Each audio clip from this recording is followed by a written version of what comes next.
అందరికీ నమస్కారం. గీతమ్మ కథల ప్రపంచానికి స్వాగతం. నేను గీతావాణి.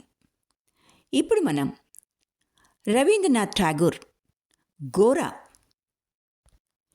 8వ భాగంలోకి ప్రవేశించాం. వెంటనే కథను ప్రారంభించుకుందాం. లెఫ్టినెంట్ గవర్నర్ ఆ రోజునే వస్తున్నాడు. అందుకని మ్యాజిస్ట్రేట్ విచారణ తొందరగా పూర్తి చేద్దామని సరిగ్గా 10:30 కల్లా న్యాయస్థానానికి వచ్చాడు. విద్యార్థుల పక్షాన వాదిస్తున్న సత్తారీ బాబు గోరాకు ఉపకరించడానికి అవకాశం తీసుకున్నాడు. చుట్టూ వాతావరణం చూసి నేరం చేశారని అంగీకరించి, ఏదో యువకులు అనుభవం లేనివారు గనక తేలిగ్గా పోనీయమని వేడుకొందామని నిశ్చయించుకున్నాడు. విద్యార్థుల వయసు, నేరాలను బట్టి ఒక్కొక్కడికి 5 నుంచి 25 వరకు కొరడా దెబ్బలు విధించాడు. గోరా తన పక్షాన వాదించడానికి న్యాయవాదిని నియమించకుండా తనే వాదించుకుంటూ పోలీసు దౌర్జన్య కాండ ఎంత అవసరమో ఎంత అనవసరమో నిరూపించడానికి యత్నించాడు. కానీ మ్యాజిస్ట్రేట్ అతని ప్రసంగం సాగనీయకుండా అడ్డుపడి పోలీసుల కర్తవ్య నిర్వహణలో అడ్డు వచ్చినందుకు గాను 4 రోజులు కఠిన శిక్ష విధించి తేలిగ్గా పోనిచ్చినందుకు కృతజ్ఞుడవై ఉండాలని చెప్పాడు. సుధీర్, వినయ్ న్యాయస్థానంలోనే ఉన్నారు. కానీ వినయ్ గోరా ముఖం కేసి చూడలేకపోయాడు. ఉక్కిరి బిక్కిరిగి తొందరగా బయటకు వచ్చేశాడు. ప్రభుత్వ బంగళాకొచ్చి స్నానం చేసి భోజనం చేద్దువుగాని రమ్మని సుధీర్ వినయ్ను బలవంతం చేశాడు. కానీ వినయ్ అతని మాటల్ని పాటించకుండా న్యాయస్థానం ఆవరణ దాటి వెళ్ళి ఒక చెట్టు కింద కూర్చుని, బంగళాకు నువ్వెళ్ళు, వెనకాలొస్తాను అని సుధీర్కి చెప్పాడు. సుధీర్ వెళ్ళిన తర్వాత వినయ్ ఎంతసేపు అక్కడ కూర్చున్నాడో అతనికి తెలియదు. కానీ పొద్దు తిరిగిన తర్వాత బగ్గీ వచ్చి అతని ముందు ఆగింది. దానిలో నుంచి సుచరిత, సుధీర్ దిగి తన వైపే వస్తూ ఉండడం వినయ్ చూశాడు. వినయ్ బాబు, బంగళాకు రారా అని సుచరిత ఉద్రిక్త స్వరంతో అడిగింది. త్రోవన పోయేవారు తమ వంక చిత్రంగా చూస్తున్నారని గ్రహించి వినయ్ వాళ్ల వెంట బగ్గి ఎక్కాడు. దోవలో ఎవరూ మాట్లాడలేదు.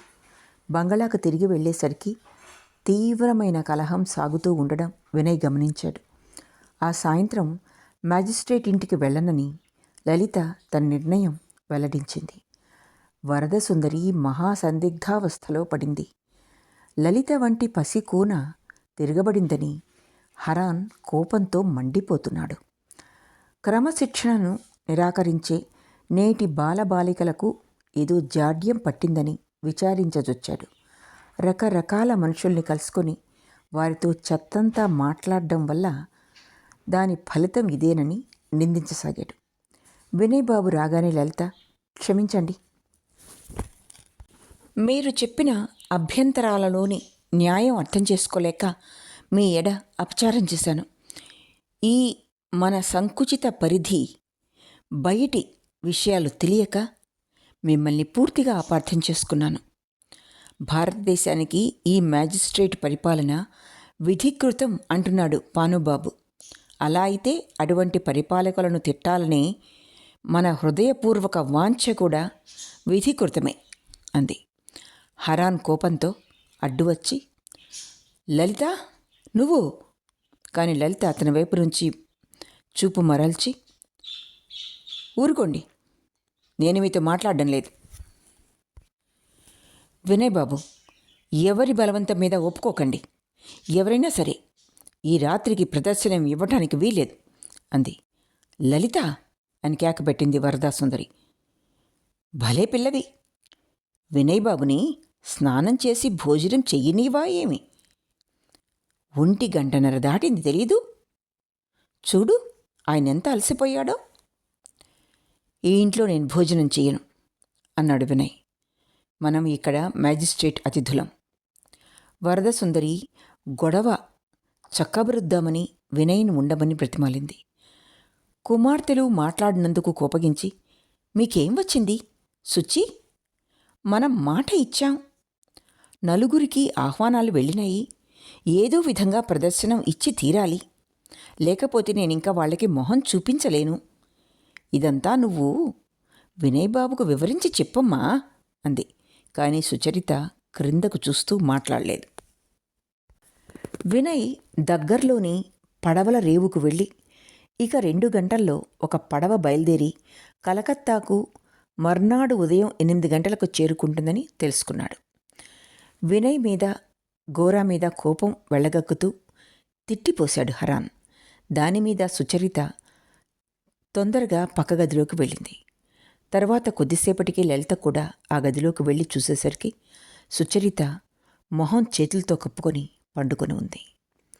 లలిత లోపల గడియ వేసి మెల్లగా లోపలికి వెళ్ళి సుచరిత పక్కలో కూర్చొని వేళ్లతో ఆమె జుట్టు నిమరసాగింది.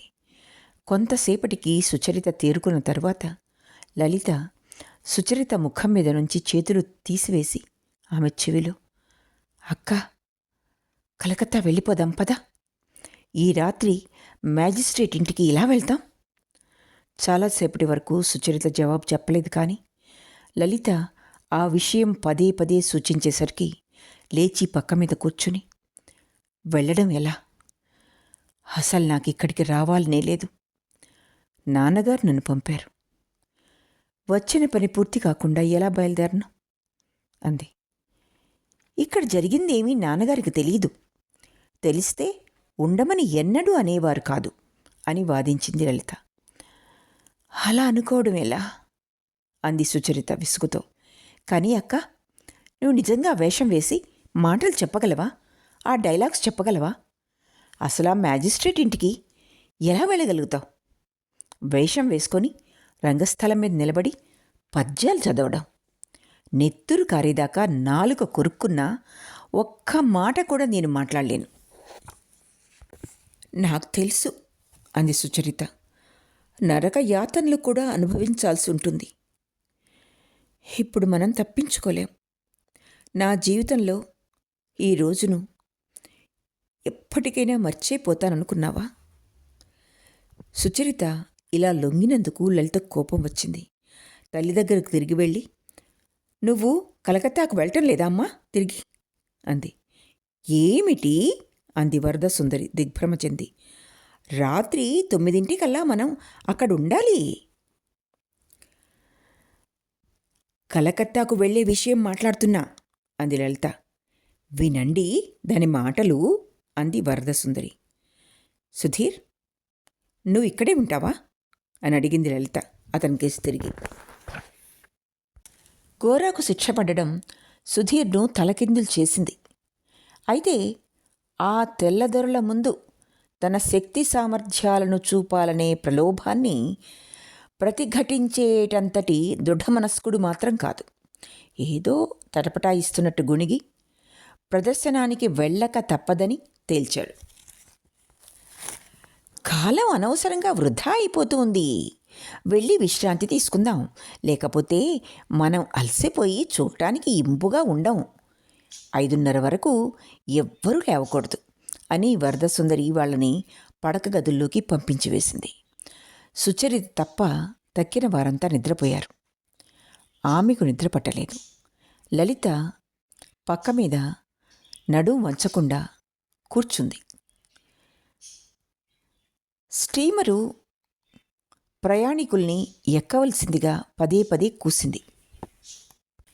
బయలుదేరే వేళయింది. నావికులు ప్రయాణికులెక్కే చెక్కల్ని తీసివేయబోతున్నారు.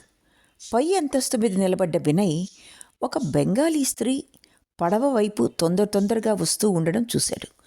ఆమె ఆకృతి, దుస్తులు లలిత ధరించిన వాటిని పోలి ఉన్నాయి. మొదట వినయ్ తన కళ్ళంతనే నమ్మలేకపోయాడు. దగ్గరకు వచ్చిన తర్వాత అనుమానం తీరింది. తనను తీసుకువెళ్ళడానికి వచ్చి ఉంటుందని ఒక క్షణం అనుకున్నాడు. కానీ ఆ రాత్రి మ్యాజిస్ట్రేట్ ఇంటికి వెళ్ళడం ఆమెకు కూడా ఇష్టం లేదనే సంగతి జ్ఞాపకం వచ్చింది. లలిత స్టీమర్ అందుకుని ఎక్కింది. నావికులు పడవను బయలుదేరదీస్తుండగా వినయ్ గబగబా కిందకి దిగొచ్చాడు. పై అంతస్తుకు వెళ్దాం అంది లలిత. స్టీమర్ బయలుదేరుతుంది అన్నాడు వినయ్ ఆశ్చర్యపోతూ. ఆ సంగతి నాకు తెలుసు అని వినయ్ కోసం ఆగకుండా లలిత పైకి వెళ్ళింది. స్టీమర్ బయలుదేరింది. పై అంతస్తులో లలితకు కుర్చీ ఒకటి అమర్చి వినయ్ మాట్లాడకుండా ప్రశ్నార్థకంగా ఆమెకేసి చూశాడు. కలకత్తా వెళ్ళిపోతున్నాను, ఇక ఇక్కడ ఉండాలనిపించలేదు అంటూ లలిత వివరించింది. వాళ్ళేమనుకుంటారు అన్నాడు వినయ్. ఇప్పటి వరకు ఎవరికి తెలీదు. చీటీ వ్రాసిపెట్టి వచ్చాను. అది చదువుకున్నాక తెలుస్తుంది. లలిత ఇంత పట్టుదలను ప్రదర్శించినందుకు వినయ్ అబ్బురపోయాడు. తటపటాయిస్తూ కానీ అన్నాడు. లలిత అతడి మాటకు అడ్డం వచ్చి, పడవ బయలుదేరిపోయిన తర్వాత కానీ అంటే లాభమేమిటి? ఆడపిల్లనై పుట్టిన తర్వాత నోరు పెందపకుండా కుక్కిన పేనులా పడి ఉండాలనా? మాక్కూడా సాధ్యం అసాధ్యం మంచి చెడ్డ అంటూ ఉంటాయి. వాళ్ళ నాటకంలో వేషం వేసే కన్నా ఆత్మహత్య చేసుకోవడం తేలిక అంది. అయిందేమిటో అయింది, అది మంచా చెడ్డా అని తర్కించే లాభం లేదని వినయ్ భావించాడు. కొద్ది క్షణాలు ఇద్దరూ మాట్లాడలేదు. తరువాత లలిత, మీ స్నేహితుడు గౌరమోహన్ బాబు విషయంలో అన్యాయమే చేశాను. మొట్టమొదటిసారి ఆయన్ను చూసి ఆయన మాటలు విన్న దగ్గర నుంచి ఎందుకోగాని ఆయనంటే వ్యతిరేక భావం కలిగింది. ఎప్పుడూ తీవ్రంగా మాట్లాడుతూ ఉండేవారు. ఆయన చెప్పే ప్రతిదానికి మీరు అవునని తల ఊపేవారు. ఇదంతా చూస్తూ ఉంటే నాకు కోపం వచ్చేది. మాటలతో గాని క్రియలతో గాని బలవంతం మీద అంగీకరించడం నేను భరించలేను. గౌరమోహన్ బాబు ఇతరుల మీదనే కాక తన మీద కూడా బలవంతాన్ని ప్రయోగించుకుంటాడు. అదే యథార్థమైన శక్తి. అటువంటి మనిషిని నేనెన్నడూ చూడలేదు అంది. గోరా విషయంలో తప్పు అభిప్రాయం పడ్డాననే పశ్చాత్తాపంతో కాక అప్పుడు చేసిన పని గురించి సందేహం అంతఃకరణలో తల ఎత్తుతుందేమోనని లలిత మాట్లాడసాగింది. పడవ మీద వినయ్ ఒక్కడితో కలిసి ప్రయాణం చేయడం ఎంత అసంగతంగా ఉందో లలిత గుర్తించలేదు. సిగ్గు చెందిన కొద్దీ అంతా సిగ్గుచేటుగా ఎలా తయారవుతుందో పూర్తిగా గ్రహించి ఆమె అదే పనిగా మాట్లాడసాగింది. వినయ్కి ఏమి మాట్లాడాలో తోచలేదు. మ్యాజిస్ట్రేట్ వల్ల గోరాకు సంభవించిన చిక్కులు, అవమానం గురించి ఒకవైపున, ఆ మ్యాజిస్ట్రేట్ ఇంట్లోనే నాటకం ప్రదర్శించడానికి తాను రావడం వల్ల కలిగిన అపకీర్తిని గురించి ఒకవైపున ఆలోచిస్తున్నాడు. అన్నింటికీ మించి లలితతో ఈ అసంగత పరిస్థితి, ఇవన్నీ కలిసి అతన్ని మాట్లాడనీయలేదు. పూర్వమైతే లలిత చేసిన పిచ్చి సాహసాన్ని ఆక్షేపించేవాడే, కానీ అటువంటి భావానికి అతని మనసులో ఇప్పుడు స్థానం లేదు. నిజానికి ఆమె సాహసానికి ఆశ్చర్యపోవడమేగాక ధైర్యాన్ని మెచ్చుకున్నాడు. అంతేగాక అంతమందిలో గోరాకు జరిగిన అవమానానికి నిజంగా బాధపడ్డది తామిద్దరే అయినందుకు సంతోషించాడు. ఇలా ఎదిరించినందుకు, తిరుగుబాటు ప్రదర్శించినందుకు వారిద్దరిలో వినయ్ పెద్ద కష్టాలేం అనుభవించనక్కర్లేదు. కానీ లలిత మాత్రం చాలా రోజుల పాటు విష ఫలితాన్ని అనుభవించవలసి ఉంటుంది. లలిత గోరాకు వ్యతిరేకి అని వినయ్ భావించడం చిత్రంగానే ఉంది. ఈ విషయం ఆలోచించిన కొద్దీ అన్యాయం ఎడ ఆమె అసహనం, దృఢమైన విశ్వాసం వినయ్ ఎక్కువగా మెచ్చుకోసాగాడు. తన భావాలను ఎలా అణుచుకోవాలో కూడా అతనికి అర్థం కాలేదు. దృఢ విశ్వాసం లేనివానిగా తనను లలిత పరిగణించటం సరైందే అని వినయ్ భావించాడు. సరైన మార్గమని భావించి ఆ మార్గాన నడుచుకోవటానికి స్వజనుల పొగడ్తలను, నిందలను వినయ్ తోసిపుచ్చగలిగేవాడు కాదు. గోరాకు కోపం వస్తుందనే భయంతోనో, గోరా తనను బలహీనుడంటాడనే ఉద్దేశంతోనో వినయ్ తన యథార్థ స్వయం సత్యాన్ని నిలుపుకోలేక గోరా అభిప్రాయాలే తనవని భావించి ఎన్నిసార్లు మోసపోలేదు. ప్రతిభా స్వాతంత్రంలో లలిత తనను మించిపోవడం గుర్తించి ఆమెను గౌరవించసాగాడు వినయ్. ఇదివరలో ఎక్కువగా ఆమెను అపార్థం చేసుకుని లోలోపల నిందించినందుకు ఆమెను క్షమార్పణ కోరదామని తలచాడు, కానీ భావాలను మాటల్లో పెట్టలేకపోయాడు. రమణీయమైన సాహసకృత్యం వల్ల ఆమెను చుట్టుముట్టిన కీర్తి కాంతిలో నేడు అతను స్త్రీత్వం దర్శించి జన్మ సఫలమైందని భావించాడు. కలకత్తా చేరగానే వినయ్ లలితను పరేష్ బాబు ఇంటికి తీసుకువెళ్ళాడు. వాళ్ళిద్దరూ స్టీమర్ మీద ఉండక పూర్వం లలిత విషయంలో తన భావాలేమిటో వినయ్కి తెలియవు. ఆమెతో జగడమాడ్డం మీదనే అతని మనస్సు లగ్నమై ఉంది. ప్రతిరోజు ఆమెను కలుసుకున్నప్పుడు ఈ బాలికతో సమాధానపడడం ఎలా అనేదే అతని ప్రధానమైన ఆలోచన. వినయ్ జీవన దిక్చక్రం మీద స్త్రీత్వ మధుర ప్రకాశంతో సుచరిత సాయం సంధ్యలా అవతరించింది. ఈ అద్భుత దర్శనానందంతో తన ప్రకృతి ప్రపూర్ణత పొందిందని గుర్తించాడు. కానీ ఇంకా కొన్ని తారలు కూడా ఉదయించాయి. ప్రపంచ కాంతి మహోత్సవానికి తనకు దారి చూపిన ఆ ప్రథమ తార దిక్చక్రం కింద ఎలా మాయమైందో అతనికి స్పష్టంగా జ్ఞాపకం లేదు. లలిత తిరుగుబాటు చేసి స్టీమర్ మీద కాలు మోపిన దగ్గర నుంచి వినయ్ తనలో తాను, లలిత నేను ఇద్దరమే తక్కిన సంఘానికి వ్యతిరేకంగా నిలబడ్డాం అనుకున్నాడు. లలిత చిక్కుల్లో పడి అందర్నీ వదిలి తనను వచ్చి కలుసుకుందనే విషయం మనస్సు నుంచి తొలగించుకోలేకపోయాడు. ఆమె అలా రావటానికి కారణం గాని ఉద్దేశ్యం గాని ఏమైనా 10 మందిలో తనొకడు కానని, తానొక్కడే ఆమె సరసన ఉన్నాడని వినయ్కు స్పష్టమైంది. ఆమె స్వజనమంతా దూరాన ఉన్నారు, తాను దగ్గరగా ఉన్నాడు. ఇలా లలితకు సమీపంగా ఉన్నాననే భావం అతనిని ఉరుముతూ కంపింపజేసింది. రాత్రి లలిత పడవ మీద తన గదిలోకి పండుకోవడానికి వెళ్ళగానే వినయ్కి నిద్ర రాలేదు.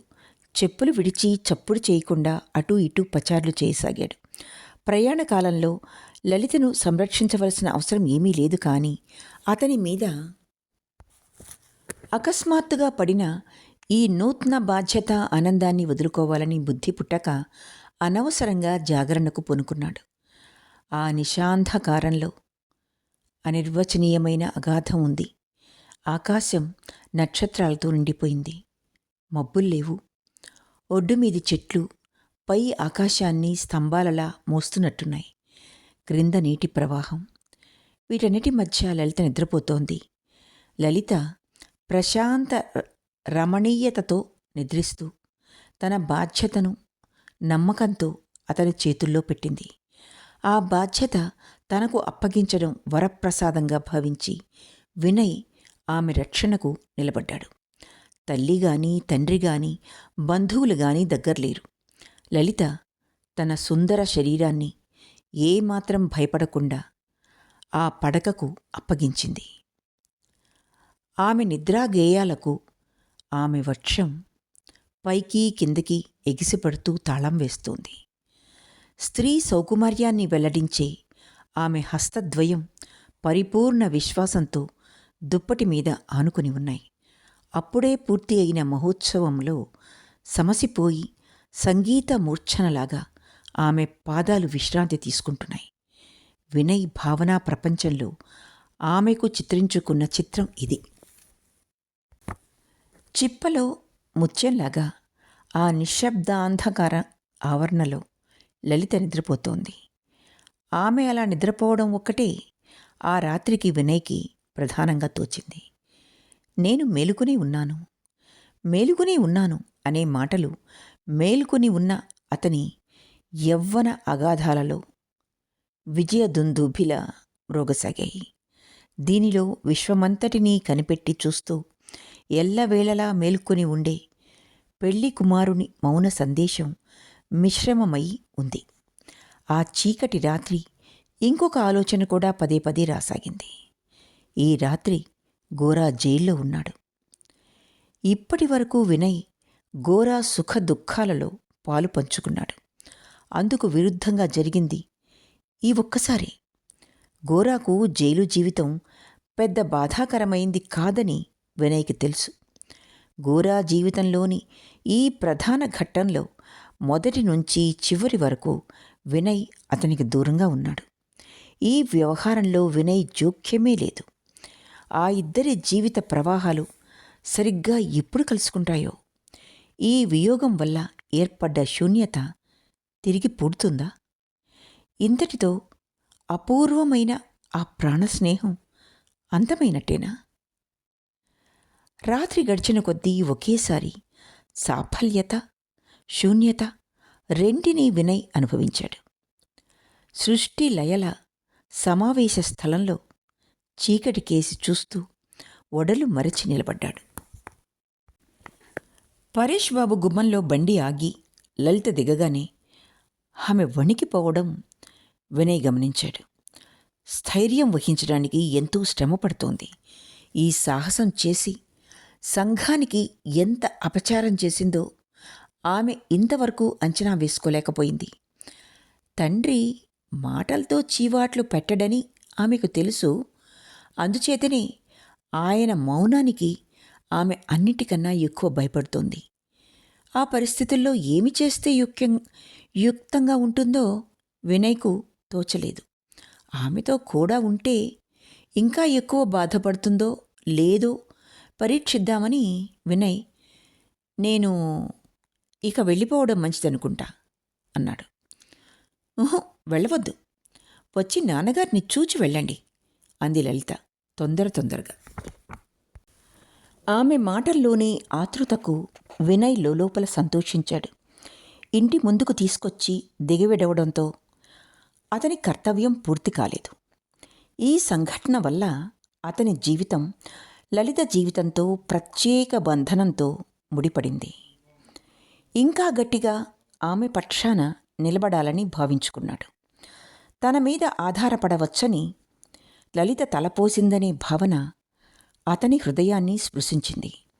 ఆమె అతని చేతిని తన చేతిని ఆసరా కోసం పట్టుకున్నట్లు అతనికి అనిపించింది. పరేష్ బాబు ఆమెను తొందరపడి సంప్రదాయాలను భగ్నం చేసినందుకు కోపగించుకుంటే నేరమంతా తన మీద వేసుకుని ఆమెను కవచంలా కాపాడాలని వినయ్ నిర్ణయించుకున్నాడు. అయితే లలిత మనసులో ఏమి జరుగుతూ ఉందో వినయ్ గ్రహించలేదు. వినయ్ అడ్డుపడి తనను కాపాడాలని లలిత కోరుకోవడం లేదు. దాపరికం ఆమెకిష్టం లేదు. తాను చేసిందంతా వివరంగా పరేష్ బాబుకు తెలియడం మంచిదని భావించింది. తండ్రి తీర్పు ఏదైనా భరించాలని కాంక్షిస్తోంది. ఉదయం నుంచి వినయ్ మీద ఆమెకు కోపంగా ఉంది. చిన్నతనం నుంచి ఆమెకు అప్పుడప్పుడు కోపం ఉద్ధృతంగా వచ్చినప్పుడు పిచ్చి పిచ్చిగా ప్రవర్తించేది. కానీ ప్రస్తుత సాహస కృత్యం చాలా తీవ్రమైంది. ఇందులో వినయ్కి సంబంధం ఉండడం మరొక అసంగతంగా తోచింది. కానీ మనసులో సంతోషంగానే ఉంది ఆమెకు. ఇలా అతని రక్షణ పొందడం, కుటుంబ సంఘ బంధనాలు లేకుండా అతనికి అంత సన్నిహితం కావడం క్లిష్ట పరిస్థితికి దారితీస్తుంది అనటంలో అనుమానం లేదు. కానీ వినయ్ ప్రవర్తనలోని సహజ సున్నితత్వం దానిమీద పవిత్ర రక్షణాచ్ఛాదన కప్పింది. ఆ విధంగా ఆమెకు గోచరించిన అతని సహజ నమ్రత ఆమెకు సంతోషం కలిగించింది. తమతో పాటు వేడుకలలో వేళాకోళాలలో పాల్గొన్న వినయ్ ఇతడేనా అనిపించింది. లలితకు రక్షణ సాకుతో బలవంతాన ఆమె విషయంలో జోక్యం చేసుకోవచ్చు వినయ్. కానీ ఆమెకు దూరంగా ఉండబట్టే ఆమె హృదయానికి అతడు సన్నిహితుడయ్యాడు. ఈ ఆలోచనలతోనే ఆమె స్టీమర్పై గడిపిన ఆ రాత్రి నిద్రపోలేదు.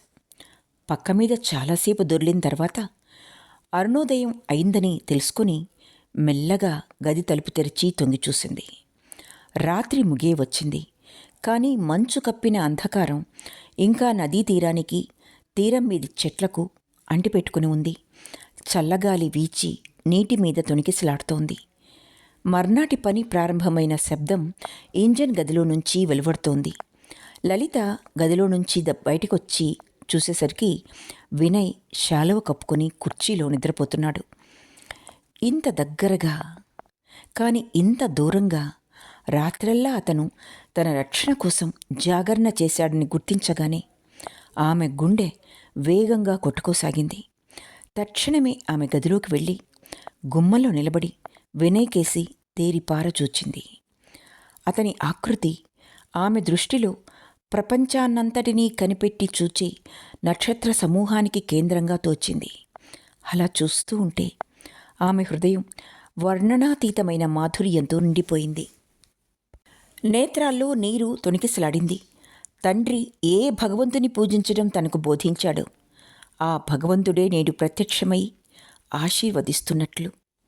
ఆ సమయంలో దేవతా వీణ నినాదం నక్షత్ర కాంతితో ప్రకాశించి విశ్వమందిరం నుంచి వినవస్తున్నట్లు ఆమెకు తోచింది. నిద్రలో హఠాత్తుగా వినయ్ చేయి కదిలించేసరికి లలిత గదిలోకి వెళ్ళిపోయి తలుపు గడియ వేసుకుని పండుకుంది. చేతులు కాళ్ళు చల్లగా ఉన్నాయి. గుండె వేగంగా కొట్టుకోవడం ఆపుకోలేకపోయింది. చీకటి క్రమంగా సమసిపోయింది. లలిత అలంకరణ పూర్తి చేసుకొని బయటకొచ్చి అడ్డు కడ్డీల పక్క నిలబడింది.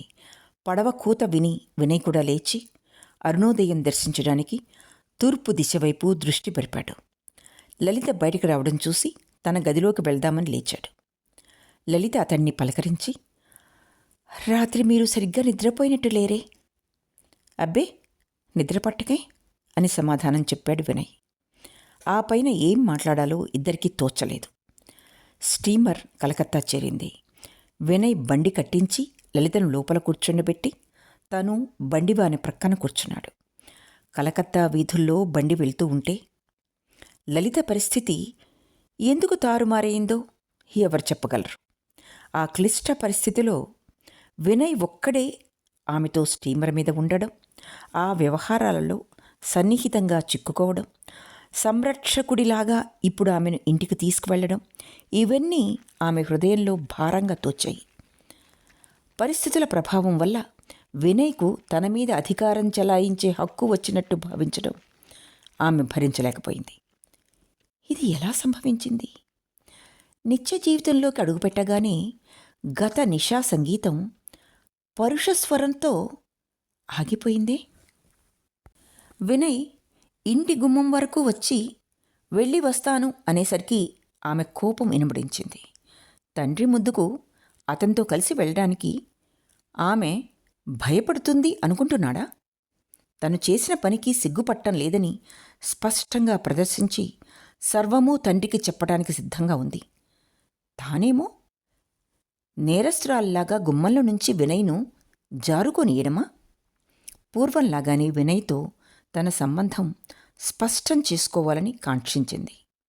గత రాత్రి భ్రమలు, తడబాటులు పట్టపగలు కూడా సాగనిచ్చి అతని దృష్టిలో లోకువ కారాదని నిశ్చయించుకుంది. సతీష్ వినయ్ లలితలను చూడగానే వారిద్దరి మధ్యకు పరిగెత్తుకుని వెళ్ళి ఇద్దరి చేతులు పట్టుకొని, సుచరిత ఏది, రాలేదా అని అడిగాడు. వినయ్ జేబు తడుముకొని చుట్టూ చూశాడు. సుచరిత, హరే ఏది, తప్పిపోయింది అన్నాడు. ఏమిటా పిచ్చి మాటలు అన్నాడు సతీష్ వినయం తోస్తూ. లలితక్క, నువ్వు చెప్పు, సుచరిత ఏది? సుచరిత రేపు వస్తుంది అని జవాబు చెప్పింది లలిత. ఇలా చెప్పి పరేష్ బాబు గదివైపుకు బయలుదేరింది. ఎవరొచ్చారో వచ్చి చూడండి అంటూ సతీష్ వారిని లాక్కుని వెళ్లాలని యత్నించాడు. కానీ లలిత చేతిని లాగేసుకుని, ఇప్పుడు వేధించుకు, నాన్నను చూడాలి అంది. నాన్న బయటికి వెళ్ళారు, ఇప్పుడిప్పుడే రారు అని తెలియజేశాడు సతీష్. దీంతో వినయ్, లలిత తమకు కొంత సావకాశం దొరికింది అనుకున్నారు. ఎవరు వచ్చారన్నా అని అడిగింది లలిత. నేను చెప్పను, ఎవరొచ్చారో చెప్పుకో చూద్దాం. వినయ్ బాబు, చెప్పుకోలేరు, నాకు తెలుసు, మీరు చెప్పుకోలేరు అన్నాడు సతీష్. వినయ్ నవాబ్, సిరాజుద్దౌలా, నవకృష్ణ, నందకుమార్ మొదలైన పేర్లు చెప్పాడు. ప్రతి పేరుకు కాదు కాదు కాదు అని సతీష్ చెబుతూ ఆ పేరు గల వాళ్ళు అక్కడికి రావడం అసంభవం అని రుజువు చేశాడు. వినయ్ వినయంతో తన ఓటమిని అంగీకరించి, అవునవును, నవాబు సిరాజుద్దౌలాకి ఈ ఇంట్లో సౌకర్యంగా ఉండదు. సరే, ముందు మీ అక్క వెళ్ళి ఆ రహస్యం ఏదో ఛేదిస్తుంది, తరువాత అవసరమైతే నన్ను పిలవండి, వస్తాను అన్నాడు. మీ ఇద్దరూ రావాల్సిందే అని పట్టుబట్టాడు సతీష్. ఏ గదిలోకి వెళ్ళాలి అని అడిగింది లలిత. పై అంతస్తులోకి అన్నాడు సతీష్. ఇంటి పైని మిద్ది మీద ఒక మూల చిన్న గది ఉంది. ఎండ వాన పడకుండా దక్షిణపు వైపున పెంకు వసారా ఉంది. సతీష్ వెనకాల పైకి వెళ్ళేసరికి వరండాలో చిన్న చాప మీద మధ్య వయసు గల ఒక స్త్రీ కళ్ళజోడు పెట్టుకుని రామాయణం చదువుతూ ఉంది. ఆమె కళ్ళజోడు పక్క తీగ ఒకటి విరిగిపోయింది. ఆ తీగ బదులు వేయించిన తీగ చెవులకు వేలాడుతోంది. ఆమె వయస్సు సుమారు 45. జుట్టు పలచబడుతూ ఉంది. కనుబొమ్మల మధ్య శాశ్వతమైన బొట్టు ఉంది. నగలేమీ పెట్టుకోలేదు. వితంతువులు ధరించే దుస్తులు ధరించింది. లలిత ఆమె దృష్టిలో పడగానే త్వరగా కళ్ళజోడు తీసి పుస్తకం కింద పెట్టి ఆదుర్దాగా ఆమె కేసి తేరిపార చూసింది. లలిత వెనక వినయ్ కనిపించగానే తొందరగా లేచి చీర ముసుగు వేసుకుని లోపలికి వెళ్ళడానికి బయలుదేరింది. సతీష్ ఆమె చేయి పట్టుకొని ఆపి, పిన్ని, వెళ్ళిపోతున్నావే? ఇది మా అక్క లలిత, ఈయన వినయ్ బాబు, మా పెద్దక్క రేపొస్తుంది అన్నాడు. ఇలా క్లుప్తంగా పరిచయం చాలు. ముందుగానే సతీష్ తన స్నేహితుని గురించి పూర్తిగా ఆమెకు ఎరుకపరిచే ఉంటాడు. ఈ పిన్ని ఎవరో ఊహించలేక మాట్లాడకుండా నిలబడింది లలిత. వినయ్ ఆ పిన్ని పాదాలకు నమస్కరించి పాదధూళి తీసుకోవడం చూసి లలిత అలాగే చేసింది. పిన్ని గదిలో నుంచి పెద్ద చాప తెచ్చి పరుస్తూ, కూర్చో నాయనా, కూర్చో చిట్టి తల్లి అంది. ఈ 4 మాటల్లోనే కాక ఆమె ముఖంలో, కంఠస్వరంలో కన్నీళ్లతో నిండిన విషాద జీవిత గాథ సూచితమైంది. సతీష్ని హృదయానికి హత్తుకుంటూ, నేను సతీష్ పిన్నిని అని ఆమె అనేసరికి ఆమె చరిత్ర అంతకంటే ఎక్కువ తెలియకపోయినా వినయ్ బాబు మనసు కరిగిపోయి, ఒక్క సతీష్కి పిన్నివే అయితే ఎలా? ఆ విధంగా నిన్ను అతనొక్కడే పిన్ని అంటే పోట్లాడతాను. నన్ను నాయనా అనకుండా వినయ్ బాబు అని పిలవడమే అసహ్యంగా ఉంది. ఇక నాకు పిన్ని కూడా లేకుండా చేస్తే ఊరుకోను అని అన్నాడు. వినయ్ ఎదుటివారి మనస్సును నిమిషంలో చూరగొనగలడు. తీయగా మాట్లాడతాడు గనుక. ఈ చక్కని యువకుడు క్షణంలో పిన్ని హృదయాన్ని సతీష్తో పాటు చూరగొన్నాడు. నా అక్క, అదే మీ అమ్మగారు ఎక్కడున్నారు అని అడిగింది ఆమె. చాలా సంవత్సరాల క్రితమే మా అమ్మ గతించింది, కానీ నాకు అమ్మ లేదని అనలేను అన్నాడు వినయ్. ఆనందమైని తల్లి భావంతో చూచుకుంటున్నాననే భావంతో అతని కళ్ళు చెమ్మగిల్లాయి. అంతా కలిసి గబగబా మాట్లాడుకుంటున్నారు. ఎవరు వీరు కొద్ది క్షణాల క్రితమే కలుసుకున్నారని భావించలేరు. సతీష్ మధ్య మధ్య అసంగతంగా మాట్లాడాడు, కానీ లలిత మాట్లాడకుండా కూర్చునేది. లలిత ఎప్పుడూ ఎక్కువగా మాట్లాడేది కాదు. కొత్త వారితో మాట్లాడడానికి ఆమెకు చాలాసేపు పడుతుంది. అంతేకాదు, ప్రస్తుతం ఆమె మనసు స్వస్థంగా లేదు. ఈ అపరిచిత వ్యక్తితో అంత తొందరగా చనువుగా మాట్లాడడం ఆమెకు గిట్టలేదు. వినయ్ మెతక మనిషి అని, తన క్లిష్ట పరిస్థితిని తీవ్రంగా తీసుకోలేదని లలిత మనసులో నిందించుకోసాగింది. వినయ్ ముఖం ముడుచుకుని మౌనంగా కూర్చున్నా కూడా లలిత అభిమానాన్ని చొరగొనేవాడు కాదు. అలా చేసి ఉంటే ఆమె తన మీద, తన తండ్రి మీద భారానికి బాధ్యత స్వీకరించబోతున్నాడని కోపగించుకునేది. అసలు విషయం ఏమిటంటే, ఆ కిందటి రాత్రి సంగీతం అని భావించింది ఆమె మనసును ఇప్పుడు కంపింపజేస్తోంది. ఇప్పుడు వినయ్ ఏమి చేసినా సరైందని ఆమె లలిత భావించలేకపోతోంది. ఈ చిక్కులోని మూలకం దాన్ని ఏది పెకిలించగలదో ఎవ్వరికీ తెలియదు. ఈ స్త్రీలను హేతుబద్ధంగా ఉండరు అని నిందించే ప్రయోజనం ఏమిటి? వారి జీవితమే ఉద్రేకమయం. ఈ ఉద్రేక లాలనకే వారి హృదయాలు దారితీస్తాయి.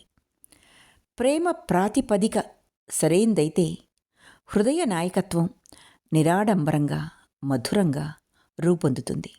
అప్పుడు హేతువు సిగ్గుతో తల ఎత్తలేదు. ఈ ప్రాతిపదికలో ఏదైనా పొరపాటు ఉంటే మేధ దాన్ని సరిచెయ్యలేదు. ఆకర్షణ, అసహ్యమా, కన్నీళ్ళ, నవ్వా అని ప్రశ్నించి లాభం లేదు. పొద్దెక్కుతోంది. పరేష్ బాబు ఇంకా తిరిగి రాలేదు. లేచి ఇంటికి వెళ్ళాలనే ప్రకృతి వినయ్లో క్రమక్రమంగా బలీయం కాజొచ్చింది. సతీష్ పినితో సంభాషణ కొనసాగిస్తూ ఆ ప్రకృతిని అణుచుకోవాలని యత్నించాడు. చివరికి లలిత విసుగు చెంది, ఈ ఎవరి కోసం ఈ వేచి ఉండడం? నాన్న ఎంతసేపటికొస్తారో తెలీదు. గౌరమోహన్ బాబు తల్లిని చూడటానికి వెళ్ళకూడదు అంది. వినయ్ అదిరిపోయాడు. విసుగెత్తినప్పటి ఆమె స్వరం అతను బాగా ఎరుగును. ఆమె మొహంకేసి ఒకసారి తేరిపారజూచి బాణం విడిచిన విల్లులా దిగ్గున లేచాడు. నిజమే, ఎవరికోసం వేచి ఉండడం? ఈ సమయంలో ఇక్కడ తాను ఉండడం అవసరమని తాను విర్రవీగలేదే. నిజానికి గుమ్మంలో నుంచే వెళ్ళిపోతానని చెప్పాడు. లలిత కోరిన మీదటేగా అతను ఉండిపోయింది. ఇప్పుడు ఆమె ఆ ప్రశ్న వేయడం.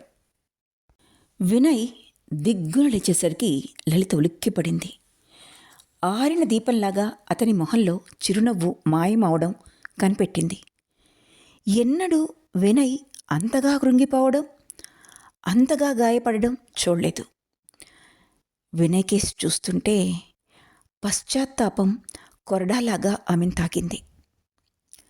సతీష్ గబుక్కున లేచి వినయ్ చేయి పట్టుకొని, వినయ్ బాబు కూర్చోండి, అప్పుడు వెళ్ళొద్దు అని వేడుకున్నాడు. పిన్ని, వినయ్ బాబును భోజనానికి ఉండమని చెప్పండి. లలిత, వినయ్ బాబుని ఎందుకు వెళ్ళమన్నావు అన్నాడు. సతీష్, ఇవాళ కాదు. పిన్ని దయతలచి నన్ను జ్ఞాపకం పెట్టుకుంటే ఇంకో రోజున వచ్చి మీతో భోజనం చేస్తాను. ఇవాళ పొద్దుపోయింది అన్నాడు వినయ్. సతీష్ పిన్ని కూడా వినయ్ గొంతులోని బాధను గమనించింది. ఆమెకు అతని మీద జాలి వేసింది. వినయ్ మొహం నుంచి లలిత మొహం కేసి భయంతో చూసింది.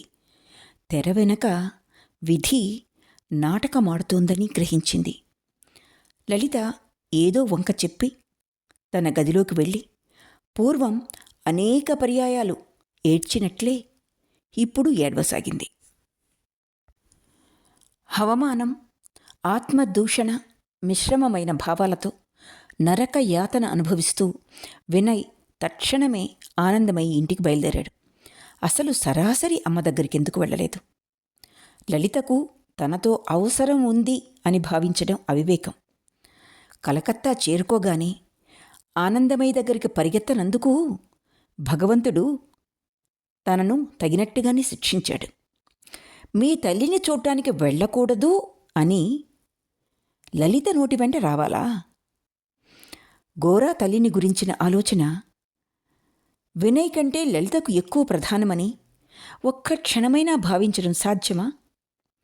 లలిత ఆనందమయిని గోరా తల్లిగా మాత్రమే ఎరుగును. కానీ వినయ్కి ఆమె సకల ప్రపంచంలో మాతృమూర్తి. వినయ్కి ఆమె సకల ప్రపంచ మాతృమూర్తి. ఆనందమయ్యి అప్పుడే స్నానం చేసి ఒంటరిగా తన గదిలో కూర్చుని ధ్యానంలో నిమగ్నమై ఉంది. వినయ్ వచ్చి అమ్మా అంటూ ఆమెకు సాష్టాంగపడ్డాడు. వినయ్ అంది ఆమె అతని తలను నిమురుతూ. తల్లి స్వరంలాంటి స్వరం ఇంకేముంటుంది?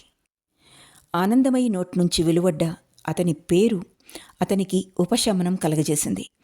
ఉద్రేకాన్ని కష్టంతో అణుచుకుంటూ, అమ్మా, రావడం ఆలస్యం చేశాను అన్నాడు. పోలీస్ స్టేషన్ నుంచి గోరా ఉత్తరం రాసి న్యాయవాది ద్వారా తల్లికి పంపాడు. అందులో తను జైలుకు వెళ్ళవలసి వస్తుంది అని తెలిపాడు. ఉత్తరం ముగిస్తూ, జైలు నీ గోరాకేమీ హాని కలగ చెయ్యలేదమ్మా. నువ్వు ఏమాత్రం బాధపడ్డా నేను భరించలేను. నీ దుఃఖమే నాకు శిక్ష. మ్యాజిస్ట్రేటు వేరే శిక్ష విధించనక్కర్లేదు. కానీ అమ్మా, ఈ ఒక్క బిడ్డ కోసం విచారపడకు. ఇంకెందరు తల్లుల బిడ్డలో వారి తప్పేమీ లేకపోయినా జైళ్లల్లో పడి ఉన్నారు. నేను వాళ్లతో పాటే ఉండి వాళ్ల కష్టాలలో పాలు పంచుకుంటాను. ఈ తడవ ఈ నా కోరిక సిద్ధిస్తే నువ్వు మాత్రం క్లేశపడవద్దమ్మా. అమ్మా, నీకు జ్ఞాపకం లేకపోవచ్చు, కరువు వచ్చిన సంవత్సరం వీధివైపు గదిలోని బల్లమీద డబ్బు సంచి వదిలేసి వెళ్ళాను. కొద్ది క్షణాల తర్వాత వచ్చి చూస్తే సంచి లేదు. ఎవరో దొంగిలించారు. నా విద్యార్థి వేతనం, నా స్కాలర్షిప్ బాపతు 50 రూపాయలు ఆ సంచిలో ఉన్నాయి.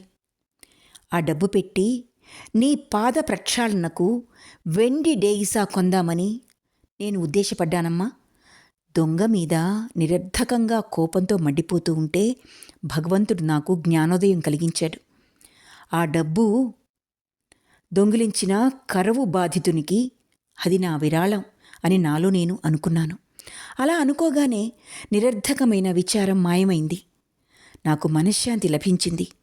అందుకని ఇవాళ నాలో నేను అనుకున్నాను, పశ్చాత్తాపం కానీ కోపం కానీ లేకుండా నా అంతట నేను స్వచ్ఛందంగా జైలుకు వెళ్ళి దాని ఆశ్రయం పుచ్చుకుంటాను అని. జైల్లో ఆహారం, ఇతర ఏర్పాట్ల విషయంలో సదుపాయాలు ఎక్కువగా బాగుండవు. కానీ ఇటీవల నేను పాదయాత్రలో రకరకాల ఆతిథ్యం స్వీకరించాను. వారి ఇళ్లల్లో నేను అలవాటు పడ్డ సదుపాయాలు కానీ అవసరాలు కానీ లభించవు కదమ్మా. మనంతట మనం స్వచ్ఛందంగా అంగీకరిస్తే బాధ ఉండదు. ఎవరో నన్ను బలవంతాన జైల్లోకి తోస్తున్నారనే ప్రశ్నే లేదు. నా అంతట నేనే సంతోషంతో వెళ్తున్నాను. మన ఇళ్ల దగ్గర సదుపాయాలతో మనం ఆనందిస్తూ ఉంటే బయటి గాలి వెలుతుర్ల స్వేచ్ఛ మనం కూడా పొందడం, దాన్ని పొందడానికి మనకు ఎంత హక్కు ఉందో మనం గ్రహించలేకపోతున్నామమ్మా. తమ తప్పు లేకుండానే జైళ్లల్లో మగ్గుతూ అవమానాలకు గురి అయ్యే అసంఖ్యాకులకు భగవంతుడు ప్రసాదించిన హక్కును పొందలేకపోతున్నారు అనే సంగతినే మనం మర్చిపోతున్నాం. జనాన్ని గురించి మనం ఆలోచించడమే లేదు. వాళ్ళు కూడా మనవాళ్లేనని భావించడం లేదు. గౌరవనీయుల్లాగా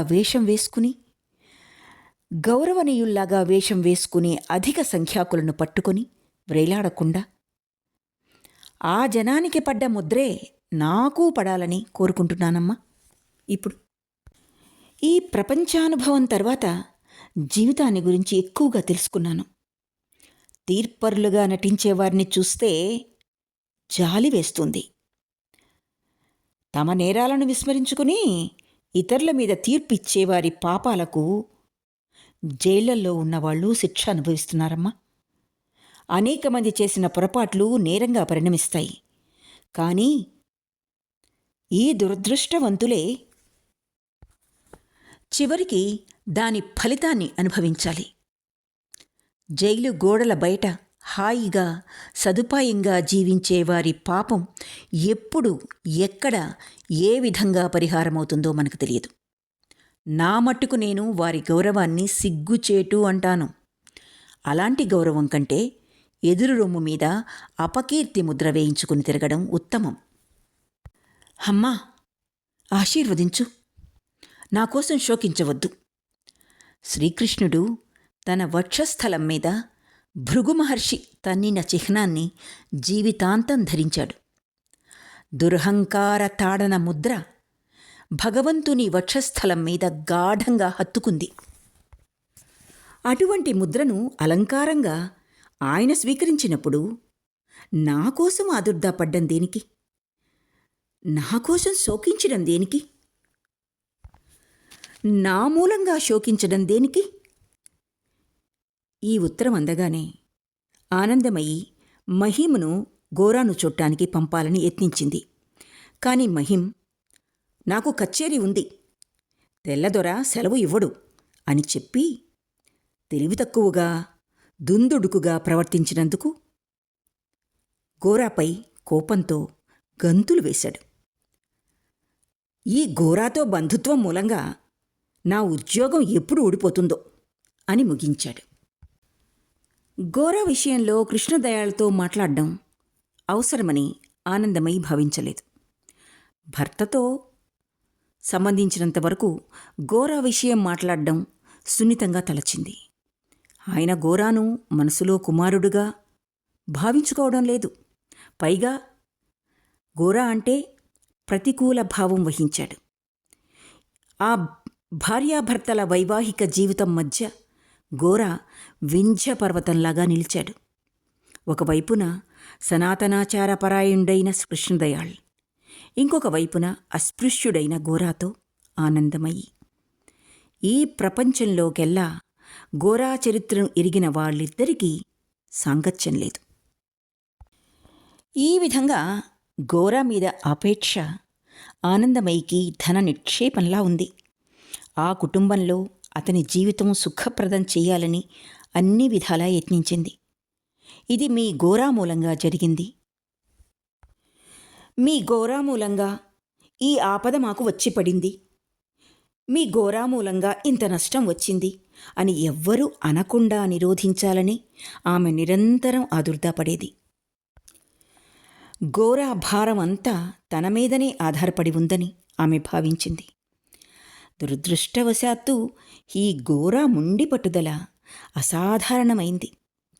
దేనిలోనూ బలవంతంగా తలదూర్చకుండా అతన్ని నిరోధించడం తేలిక కాదు. ఇటువంటి ప్రతికూల వాతావరణంలో ఈ చపల చిత్త గోరాను అహర్నిశలు రెప్పవెయ్యకుండా కనిపెట్టి చూస్తూ పెంచింది ఆనందమయి. ఈ విరోధ కుటుంబంలో దూషణను, శోకాన్ని ఇతరుల ప్రమేయం లేకుండా ఒక్కతే భరించింది.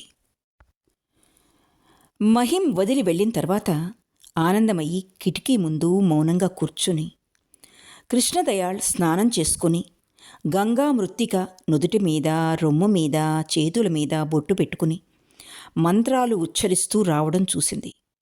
అలా మడిగట్టుకున్నప్పుడు ఆనందమయి కూడా ఆయన దగ్గరికి వెళ్ళటానికి వీల్లేదు. నిషేధం, నిషేధం, సర్వం నిషేధం. ఆమె నిట్టూర్చి మహిం గదిలోకి వెళ్ళింది. మహిం నేల మీద కూర్చొని వార్తాపత్రిక చదువుతూ స్నానం చేయడానికి నౌకర్ చేత నూనెతో రొమ్ము రుద్దించుకుంటున్నాడు. ఆనందమయ్యి, నేను గోరాను చూడటానికి వెళ్తాను, కూడా వచ్చే మనిషిని చూడు. జైలుకు వెళ్ళాలనే నిశ్చయించుకున్నట్టున్నాడు. శిక్ష పడకముందైతే మనల్ని చూడనిస్తారేమో అంది ఆనందమయ్యి. పైకి కఠినంగా కనిపించిన మహింకు గోరా అంటే ప్రేమే. చావని అని మహిం కేకపెట్టాడు. ఆ ఆకతాయిని జైలుకు పోని, ఎప్పుడో జైల్లో పడవలసింది. కాని వెంటనే తనకు నమ్మకస్తుడైన గోపాల్ని పిలిపించి వ్యాజ్యం ఖర్చులకు కొంత సొమ్మిచ్చి పంపించాడు. కచేరీలో సెలవిచ్చి గృహిణి ఆజ్ఞ ఇస్తే తనూ వెళ్దామని నిశ్చయించుకున్నాడు.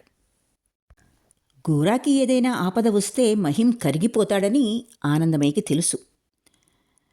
చేయగలిగింది చేయటానికి అతను సిద్ధంగా ఉండడం చూసి ఆమె మరేమీ మాట్లాడలేదు. ఈ సనాతన కుటుంబంలోని వారెవ్వరూ తనను జైలు దగ్గరికి తీసుకువెళ్లరని కూడా ఆమెకు తెలుసు. తీసుకువెళితే జనం వింతగా చూసి ప్రశ్నల మీద ప్రశ్నలు వేస్తారు. అందుకని తన కోరికను నెరవేర్చమని ఆమె ఒత్తిడి చేయలేదు.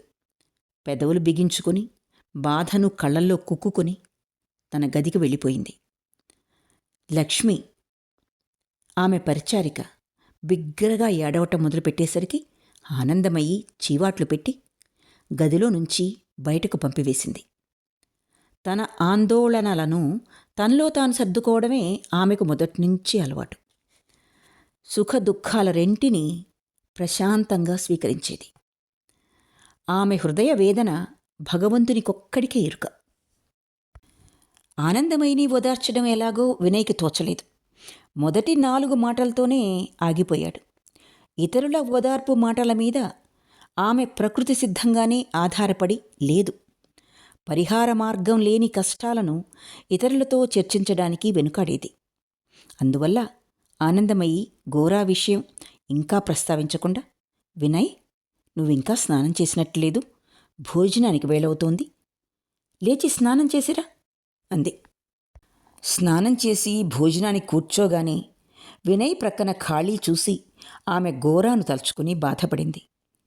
ప్రేమతో తల్లి వడ్డించడం బదులు ఆ జైల్లో ఇంత ముతకబియ్యం అన్నం పడవేయడం, అవమానకరమైన జైలు నిబంధనలతో ఆ అన్నం విషతుల్యంగా పరిణమించడం తలుచుకుని భరించలేక ఏదో వంక పెట్టి బయటికి వెళ్ళిపోయింది.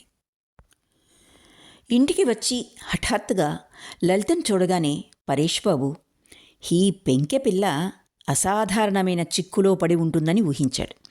ప్రశ్నార్థకంగా చూసేసరికి లలిత, నాన్న, అక్కడి నుంచి వచ్చేశాను, అక్కడ ఉండడం దుర్భరమైంది అంది.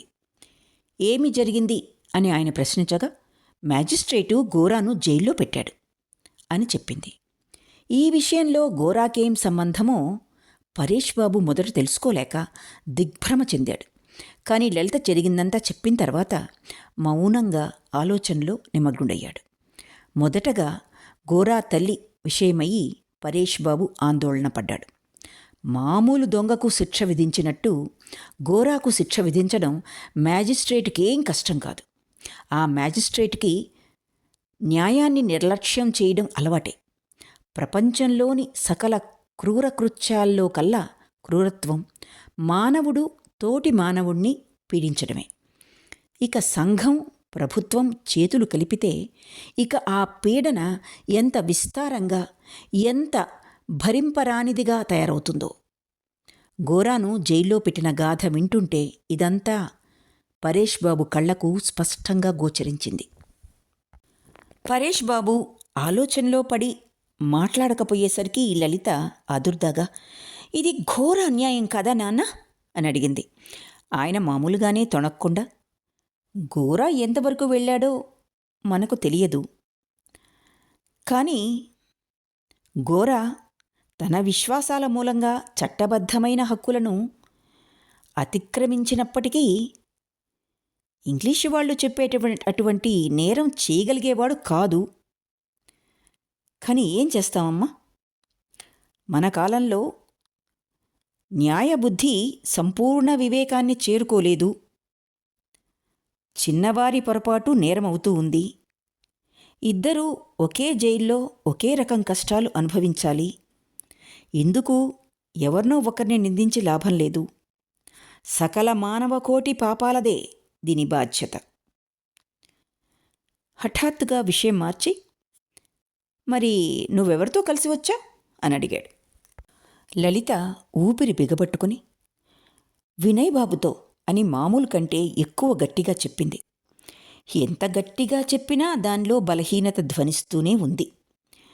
వినయ్ బాబుతో అని సిగ్గుపడకుండా మామూలు ధోరణిలో చెప్పలేకపోయింది. సిగ్గుతో ముఖం ఎర్రబారి మరింత కంగారుపడింది. లలిత చపల చిత్త అయినా, అదుపులో ఉండకపోయినా పరేష్ బాబు ఈమెను కుమార్తెలందరిలోకి ఎక్కువగా ప్రేమిస్తాడు. ఆమె నిర్భయంగా సత్యం కోసం కుటుంబంలోని వారితో చిక్కులు పడటం మూలంగా పరేష్ బాబుకు ఆమె అంటే గౌరవం కూడా ఎక్కువే. అయితే లలితలోని లోపాలు కూడా స్పష్టంగా కనిపిస్తూనే ఉంటాయి. ఆమెలోని ఈ ప్రత్యేక గుణాన్ని అంతా మెచ్చుకోకుండా ఆ లోపాలు ఎలా అడ్డుపడుతున్నాయో గ్రహించగలిగాడు. అందుచేత సత్యం కోసం ఆమె పట్టుదలను తన పెంపకంలో పెట్టుకున్నాడు. లేకపోతే ఆమె మొండి పట్టుదలను అదుపులో పెట్టడంలో ఆమెలోని మహనీయత అణగారిపోతుందని భావించాడు. ఆయన కుమార్తెల్లో లలితను తప్ప తక్కిన వారిని అందగత్తెలని అందరూ అంగీకరిస్తారు. వారి ఆకృతులు తీర్చిదిద్దినట్లు ఉంటాయి. చక్కని వర్చస్సు, కానీ లలిత ముదురు రంగు. ఆమె ముఖ వర్చస్సు విషయంలో భిన్నాభిప్రాయాలున్నాయి. అందుకని లలితకు తగిన భర్త దొరకడేమోనని ఆదుర్దాను వరదసుందరి భర్తకు అప్పుడప్పుడు వెల్లడిస్తూ ఉండేది. కానీ లలిత ముఖంలో పరేష్ బాబుకు కనిపించిన సౌందర్యం వర్చస్సుకు, ఆకృతికి సంబంధించి కాదు. ఆమె ముఖంలో ఆత్మ సౌందర్యం కనిపిస్తుంది. నిర్దుష్టమైన రూపంలోని రమ్యత కాదు, శక్తి లేని దారుఢ్యం, స్వాతంత్రంలోని దీప్తి కనిపిస్తాయి. ఈ లక్షణాలు కొద్దిమందిని ఆకర్షిస్తాయి, ఎక్కువ మందికి అసహ్యం గొలుపుతాయి, అసహనం కలిగిస్తాయి. లలిత సాధారణంగా నలుగురి మెప్పు పొందకపోయినా నిష్కళంకమైనది అని గుర్తించి ఆమెను వ్యాకులంతో దగ్గరకు తీసుకుని ఆమె పొరపాట్లను ఎవరూ క్షమించేవారు లేరు అనే నమ్మకంతో వాటిని ఆయన పెద్దగా పట్టించుకునేవాడు కాదు. ముందు కొన్ని రోజుల పర్యంతం ఆమె భరించవలసిన కష్టాలు, వినయ్తో కలిసి వచ్చానని లలిత చెప్పగానే ఈ కాస్త తప్పిదానికి సంఘం ఇంకా పెద్ద తప్పిదానికి విధించే శిక్ష విధిస్తుందని క్షణంలో గుర్తించాడు. పరేష్ బాబు మనస్సులో ఈ పరిస్థితిని గురించి పర్యాలోచిస్తూ ఉండగా లలిత, నాన్న, నేను తప్పు చేశానని నాకు తెలుసు, కానీ ఒక్క విషయం మాత్రం పూర్తిగా అర్థం చేసుకున్నాను. మ్యాజిస్ట్రేట్కు మన దేశ ప్రజలకు గల సంబంధంలోని పోషక భావం గౌరవప్రదమైంది కాదు. ఈ విషయం నేను గుర్తించిన తర్వాత ఆ పోషక వైఖరిని భరిస్తూ ఉండిపోవడం మంచిదేనా చెప్పండి అని అడిగింది. ఈ ప్రశ్నకు జవాబు చెప్పడం ఏమంత తేలిక కాదు. అందుకని జవాబు చెప్పకుండా ఆ పిచ్చి పిల్ల తల మీద హాటకాయితనంగా మెల్లగా కొట్టాడు తండ్రి. ఆ మధ్యాహ్నం పరేష్ బాబు వాకిటి ముందు ఆ విషయాల గురించే ఆలోచిస్తూ పచార్లు చేస్తూ ఉండగా వినయ్ వచ్చి నమస్కరించాడు. గోరాని జైల్లో బంధించిన విషయం, దాని అంతరార్థం చర్చించాడే గాని లలితతో వినయ్ వచ్చేసిన విషయం పరేష్ బాబు ప్రస్తావించలేదు. చీకటి పడగానే, రా వినయ్, లోపలికి వెళ్దాం అన్నాడు. కానీ వినయ్ ఇంటికి వెళ్ళిపోవాలి అంటూ లోపలికి వెళ్ళలేదు. పరేష్ బాబు రమ్మని తిరిగి ఆహ్వానించలేదు. వినయ్ మెల్లగా నడుస్తూ 2వ అంతస్తు వరండాకేసి వడిగా తేరిపార చూచాడు. వరండాలో నుంచి లలిత వినయ్ని చూసింది. కానీ తండ్రి ఒంటరిగా ఇంటిలోకి వస్తూ ఉంటే వెనకాల వినయ్ వస్తాడనే ఉద్దేశంతో తండ్రి గదిలోకి వెళ్ళింది. వినయ్ రాకపోయేసరికి బల్లమీద పుస్తకాలు, కాగితాలు కొంచెంసేపు సవరించి వెళ్ళిపోబోతుంటే పరేష్ బాబు ఆమెను పిలిచాడు. లలిత తల వంచుకొని నిలబడింది. ఆమె మొహంలోకి ప్రేమతో తొంగి చూస్తూ, లలిత, ప్రార్థనా గేయం పాడమ్మా అని ఆమె మొహం మీద కాంతి పడకుండా దీపం వేరొక చోటికి మార్చాడు. ఆ మర్నాడు వరదసుందరి తక్కిన వారితో వచ్చింది. లలిత ప్రవర్తనకు హరాన్కు విపరీతమైన కోపం వచ్చింది. తన ఇంటికి వెళ్లకుండా తిన్నగా పరేష్ బాబును కలుసుకోవడానికి వచ్చాడు. వరదసుందరి లలిత పక్క నుంచి గబగబా వెళ్ళింది. కోపంతో లలిత కేసి చూడలేదు.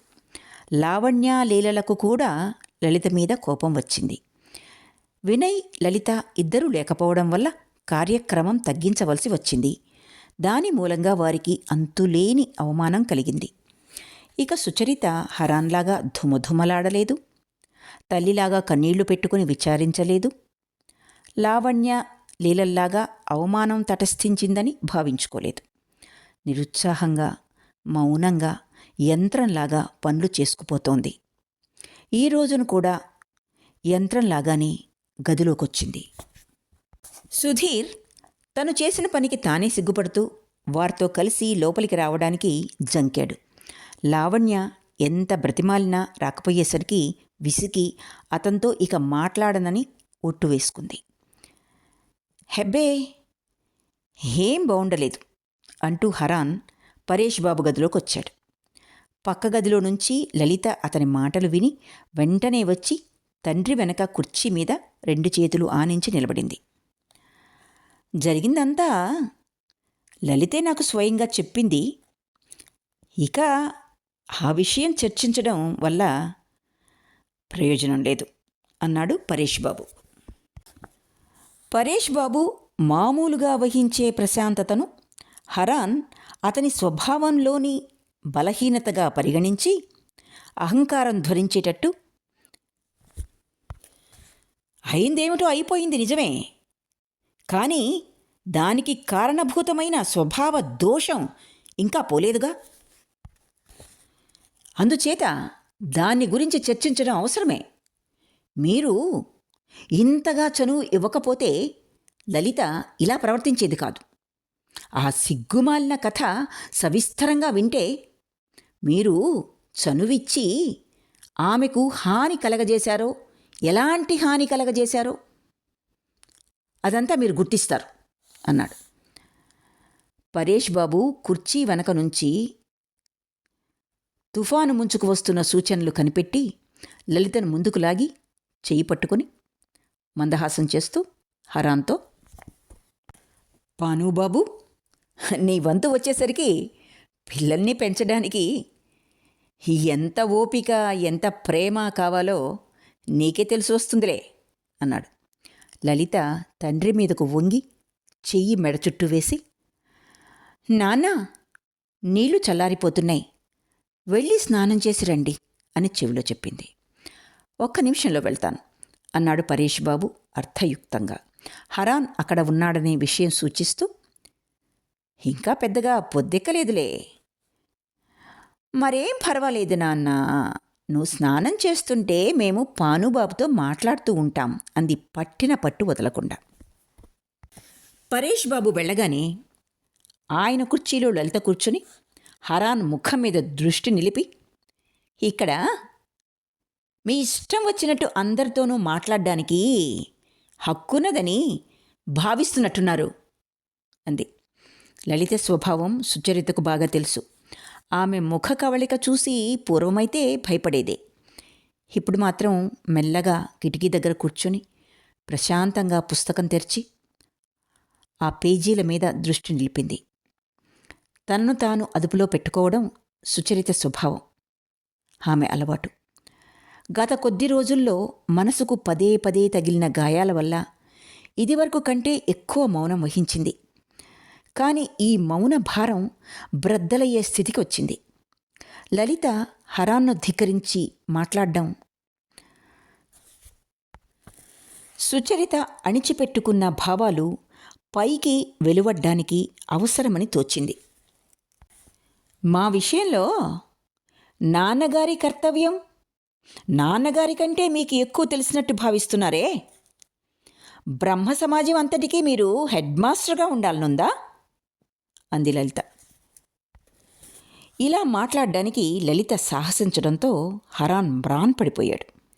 తీవ్రంగా చీవాట్లు పెడదామని నోరు విప్పే లోపున లలిత అందుకొని, చాలా కాలం నుంచి గొప్పవాడిలా మీరు ప్రవర్తించిన వైఖరిని సహించాం, కానీ నాన్నగారి మీద పెత్తనం చెలాయిద్దామని చూస్తే మాత్రం సేవకులతో సహా ఈ ఇంట్లో ఒక్క ప్రాణి కూడా సహించదు. లలిత అని హరాన్ ఎగవూపిరి పీల్చి, నిజంగానా అన్నాడు. కానీ లలిత అతన్ని మాట్లాడనీయలేదు. కొంచెం దయ ఉంచి వినండి. మీరు మాట్లాడుతుంటే మేము చాలాసార్లు విన్నాం. ఒకసారి నా మాట వినండి. నా మాటలో నమ్మకం లేకపోతే శుచిని అడగండి.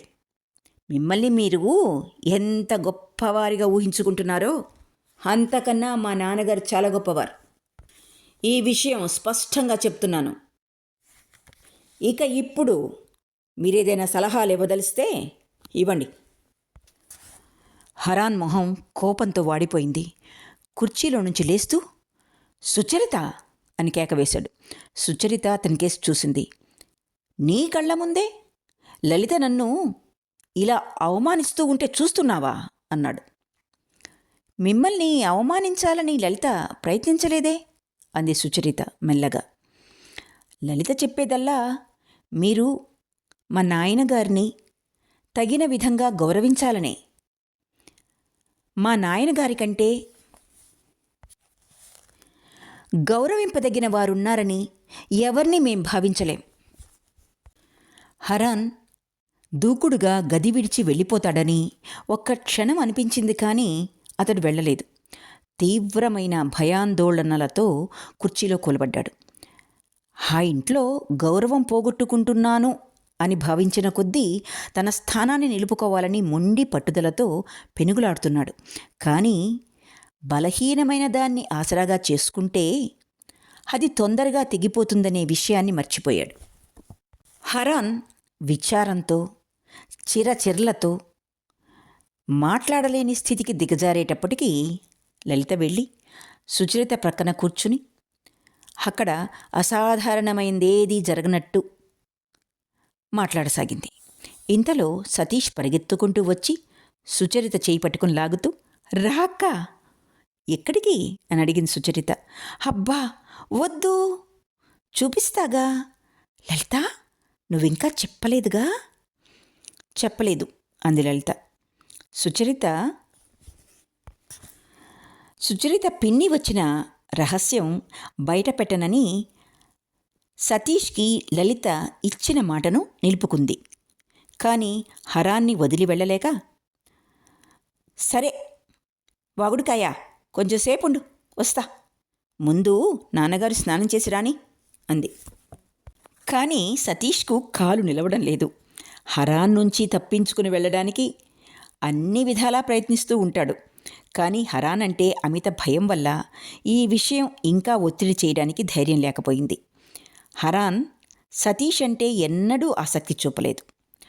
ఎప్పుడు చూసినా తప్పులు దిద్దాలని ప్రయత్నిస్తూ ఉండేవాడు. సతీష్ కాచుకుని ఉండి పరేష్ బాబు లోపలికి రాగానే అక్కల్నిద్దరినీ బయటికి లాక్కుని పోయాడు. సుచరితతో పెళ్ళి ప్రధాన విషయంలో ఇక ఆట్టే కాలం ఆలస్యం చేయడానికి వీల్లేదు. వచ్చే ఆదివారం జరగాల్సిందే అన్నాడు హరాన్. నాకేం అభ్యంతరం లేదు, నిర్ణయం చేయవలసింది సుచరిత అన్నాడు పరేష్ బాబు. సుచరిత అంగీకారం ఇదివరకే తీసుకున్నారు కదా అంటూ ఒత్తిడి చేశాడు హరాన్. సరే, నీ ఇష్ట ప్రకారమే కానీ అన్నాడు పరేష్ బాబు. ఇక్కడితో ఠాగూర్ గోరా 8వ భాగం పూర్తి అయింది. ఆలకించినందుకు ధన్యవాదాలు.